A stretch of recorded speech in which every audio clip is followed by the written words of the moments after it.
So one passed by us, and that was a cargo jet flying to Seoul, and that is Lufthansa flying from ORD Chicago to Frankfurt. What's actually pretty crazy is we're just north of Chicago. It's that way, and you can see a line of planes at night, and usually they're passing by every minute or so. So pretty awesome stuff. Welcome everybody. My name is Michael. Today we're discussing about DarkSide. Supposedly the Justice Department was able to claw back around 4.1 million bucks in Bitcoin. Let's get into it. But first, I'm super happy because I just went to Panera Bread, and surprisingly their internet was fantastic. I didn't think a public internet could be so good. At the hotel, it's terrible. This was 50 megabits per second upload, and approximately 20-30 that was 50 download and approximately 20-30 upload. Upload's usually going to be a little bit smaller, and that's fine, and upload's the most important thing for me because I'm uploading my videos. Well, the problem comes when you're under 1 megabit per second. You really can't do anything with that. And with T-Mobile and the hotel, we have both of them being under 1 megabit, even under 0.5, even sometimes under 0.1. The lowest one, the record breaker, was this screenshot, as you can see right here, 0.03. Unacceptable. Completely unacceptable. I want a refund, but I'm not going to get a refund. And already I can hear, ooh, look at that. Look at that. Hold up. Can we, where the heck is it? There we go. Like I said, a minute after another, bam, where's that one flying to? Absolutely huge. Anchorage is 747. Man, I wish I could be a pilot, but my tinnitus would suck for being a pilot, and my vision. These are prescription glasses. I can't see, so I can't see, I can't hear. You know how it is. Today we're discussing, again, in the wild, moving around. Hopefully the internet, we're going to be able to solve that, because without it we're stuck. But as soon as it's solved, and if we have enough time, we're going to maybe try and get up to 2 uploads per day. Both of them should be crypto related. So today in the news, I found this on the news actually. Yeah, DarkSide. I don't know. There was a comment down at the bottom of the article that said they're lying. The government's lying. How do you claw back this money? What happened? Well, supposedly the money has, well, it's fallen. They recovered not 4.1 million. It was originally 4.1 million. They recovered around 2.3 million dollars, but that's due to the fluctuation of Bitcoin. And after, transfer fees and after all of that stuff, the price almost fell in half, right? Most of it coming from the crash, because Bitcoin, it fell down to $30,000 yesterday. It was at its peak at 64,800. Some people don't trust the government because it's impossible to charge back the money. There's no way to charge back. But there is one tool that the government supposedly has, which the normal citizen can't use, and that's clawing back the money from exchanges. And this would make sense because, well, if you're the government, if you're the FBI, the SEC, a government agency, one of the most powerful governments in the world from the United States of America, then yes, you have control as long as that exchange is on American soil, or it's in a country where you're allies with that country, and then you work with their police and yours to try and get a few million bucks back through the exchange. So the exchange gets punished for that.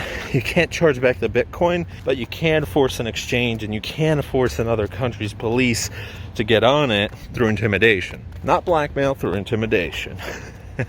And threats. Hey, we're going to take this away from you, ally. So that's what I'm guessing happened. But here's what the news said. Am I crazy, or does the story about the recovery of Bitcoin from DarkSide's wallet by the FBI not add up? Misleading titles, why the FBI acquired DarkSide hackers' private keys is false, and a detailed explanation of what actually happened. And here we have Jordan Schachtel on Twitter. I'm having a tough time believing that this supposedly Russian hacking network was so sophisticated it could shut down our infrastructure, but not knowledgeable enough to maintain safe custody over their Bitcoin. We're missing the whole story here. The Russian hacking claim has been used illegitimately so many times in recent years that it's impossible to know if the feds are being truthful about these matters. Messaging about the Colonial Pipeline incident is a total mess. Have no idea what to believe about this. Here's a perfect example of the confusion. Why do you need a court order if you have the password to the wallet?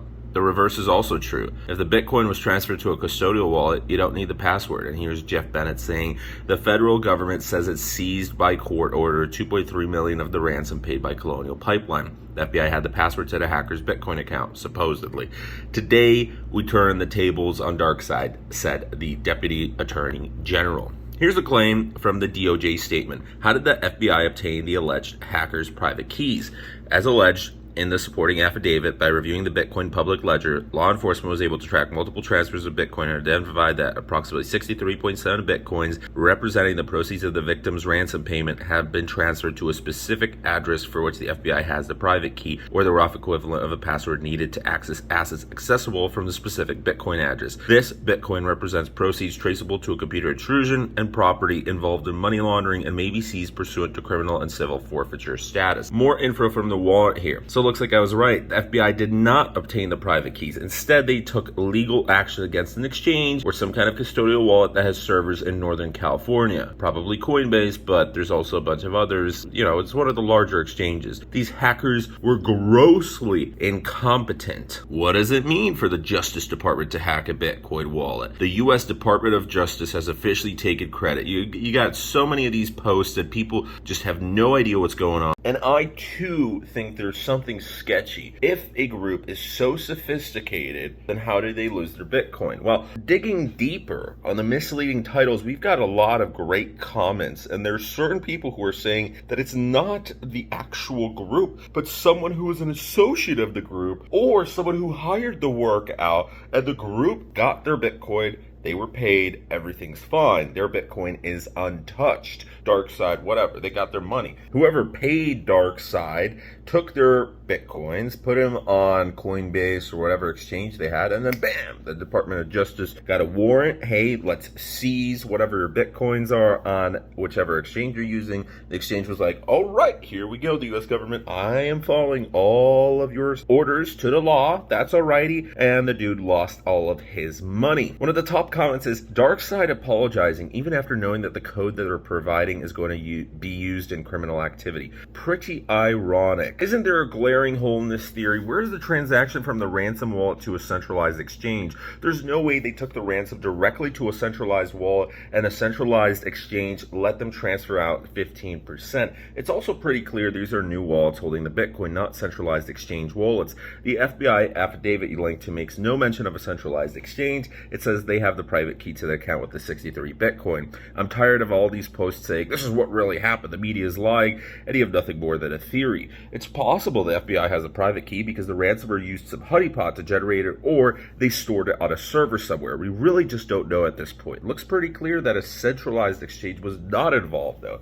Scrolled way too far to find this. So there's people on both sides. Maybe it's not a centralized exchange. Something is weird. Something's going on here that we don't have the full details. Even the centralized exchange part is not at all certain. Since this is an affidavit seeking to establish probable cause in a civil forfeiture action, the bar is very low in terms of what facts are needed. And in fact, more often than not, such affidavits, even in criminal cases, contain errors, omissions, inadmissible assertions, and deliberately misleading statements. Since the burden of proof is on the affiliate to claim the Bitcoin, and doing so would land actual people in actual jeopardy, it won't happen. And this may very well end up being the final word, full stop, even though it has a glaring omission in the middle. That also means that whether NoCal is the appropriate venue would never be challenged either. In fact, the only part that needs to be true, and likely is true, is that by the time of the filing of the affidavit, an agent based out of Northern California has the private key. Everything else can only be speculative. And another comment, I would think the FBI could take this to any distinct court they want, since it's a cybercrime, and may have chosen this one because it is likely the most tech-literate judges due to the proximity to Silicon Valley. This was obvious for us, but not the average Joe. So, a lot of people are like, how did they get the private keys? There's no possible way that the Department of Justice charged back, clawed their money back. They hacked into these accounts. How did they get the private keys? Well, recently, there's another story that we're going to be making a video about pretty soon. The FBI took a bunch of lock boxes from, safety deposit boxes where people's money and jewels and really valuable stuff is stored. And I viewed this story, I was like, whoa, that's pretty crazy. But then I found out there's people inside who had cryptocurrency private keys inside of these safety deposit boxes. I mean, hey, you're leaving your money in a safety deposit box. That's the whole point of it. And then the FBI took around approximately, I think it was $83 million worth from a whole bunch of business owners and people. And they're like, oh my God, this is my life savings, right? Because, well, you trust the government, you trust the banks, and then bam. So maybe there's that way that the Department of Justice did it. I mean, it's the government. They're able to do whatever they want. Maybe it is the centralized exchange way where they got a warrant and then, you know, the centralized exchange was like, I will do whatever. The BBC said something about a compromised communication encryption system that was designed by an informant with law enforcement's oversight. That combined with some really smart cyber crime guys, sounds like they had DarkSide's straight. Wait, no, that is not it. And someone actually pointed, I remember reading about that. So there was, this is a completely different story. There was this Anom app, and there was this guy who created it, and, you know, probably to reduce jail time, and maybe he was paid for it as well. And they were able to bust this huge criminal network, which was pretty crazy because they made this fake app, and all of these encrypted messages were going straight to the FBI, all these, you know, government agencies in the world. And that's also a pretty crazy video. Maybe we're going to make that. So we don't really know. Maybe it is. The most plausible theory is the ransomware. The ransom went to DarkSide. They had some other guy who got his 85% share, and then that went to a centralized exchange, and they got their money that way. It is not possible to randomly hack into the Bitcoin addresses and collect their Bitcoin. So what do you think happened? That's that. You shouldn't be too worried, though. I mean, as long as you're following the necessary safety precautions, you're going to be fine. There is no way that someone's just going to randomly hack into your wallet unless you get phished, right? Or you give it up voluntarily somehow. So that's that. Man, it's hot AF. So thanks so much for watching today's video. If you enjoyed, stay with us for more. Wish me luck with the internet. Just walking around. Gonna be walking back to the hotel in a little bit, but it's a little too hot right now. I finished the upload so quickly. I'm used to 6-7 hours. In Panera, it was like, bam, like 10 minutes. That's how it should be. And it was a longer video too. It wasn't even that short. So really happy about that. But it's not a long-term solution. I can only come so many times to Panera, right? Plus it's also expensive because you have to purchase something. That's okay. I enjoyed the broccoli mac and cheese. We're going to Best Buy now, actually. So Best Buy is just a few hundred meters away, and we're going to check out. Maybe they have some prepaid options and figure out what's the best. Have a great rest of your day. See ya. Goodbye.